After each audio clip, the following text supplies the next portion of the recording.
દરેક જગ્યાએ ખેડૂતોનો એક જ પ્રશ્ન છે કે ખાતર નથી મળતું. ખાતર માટે લાંબી લાંબી લાઈનો છે. મોટા મોટા લોકો, ધંધાવાળા લોકો ખાતરની ટાઈમ પર ભરીને લઈ જાય અને ખેડૂતોને બ્લેકમાં ખાતર લેવું પડે. એટલે સરકાર તમામ મોરચે નિષ્ફળ છે. આખી સરકાર ખાડે ગઈ હોય એવી સ્થિતિ ગ્રાઉન્ડમાં છે.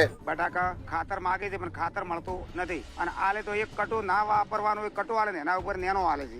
અમારા ખેડૂતને વચ્ચે જવાનું મરવાના વારા છે અને ખેડૂત એક જગતનો તાત કહેવાય. ઢાળ તડકો વરસાદ હોય ગમે પરિસ્થિતિમાં ખેડૂત આટલું બધું પકવી ના તો ખેડૂતની કોઈ ઓફળવા નથી. સરકાર કે અમે આટલું સહાય કરે, કોઈ સહાય ખેડૂતનો કોઈ સહાય કરતું નથી. અત્યારે ખેતીના ટાઈમે અમને નિયમિત ખાતર મળતું નથી અને ખાતર મળે છે તો એક થેલીના 500 રૂપિયા લેખે 2 નંબરમાં આપે છે અને મળતી અને આ લોકો